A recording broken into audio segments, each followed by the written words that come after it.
We need to obtain the value of derivative of y with respect to x whenever x and y are given in their parametric form.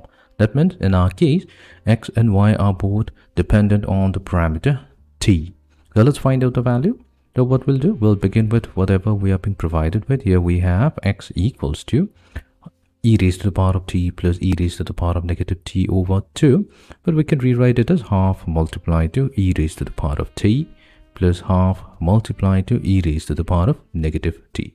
And we have our y value, which is given by half multiplied to e raised to the power of t minus half multiplied to e raised to the power of negative t. Now we'll start with x. We'll take the derivative of x with respect to the parameter t.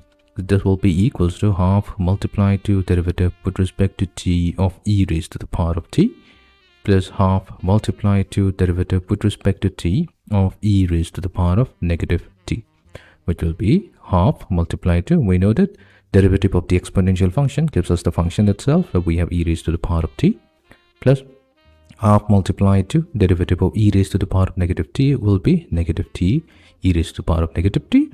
But since we have a negative t here, so we'll have to use the chain rule, so this will get multiplied to derivative with respect to t of negative t. That means we have half e raised to the power of t, half e raised to the power of negative t, and derivative of negative t is negative 1, so that will become negative. So we have obtained the value of derivative of x with respect to t. So let's label this as number 1. Now we'll start with our function y. So what we'll do, we'll take the derivative on both sides with respect to parameter t. So we have half multiplied to derivative of e raised to the power of t, so that will be the function itself, minus half multiplied to derivative of e raised to the power of negative t.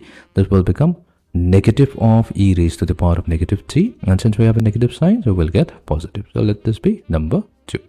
Now in order to obtain the value of derivative of y with respect to x, all we have to do is divide 2 by equation number 1. In other words, we take derivative of y with respect to t and we divide it with derivative of x with respect to t. So this is going to give us e raised to the power of t plus e raised to the power of negative t whole divided by e raised to the power of t minus e raised to the power of negative t. So we can leave our function like this, or what we can do, if we look at x and the value of x and y, so what we do, if we take x and divide it by y, then we should get e raised to the power of t plus e raised to the power of negative t divided by e raised to the power of t minus e raised to the power of negative t. So that means derivative of y with respect to x can be also represented as x over y. So either we get represented in this particular format, or it could be represented as equivalent to x over y. So this is the value of the required derivative.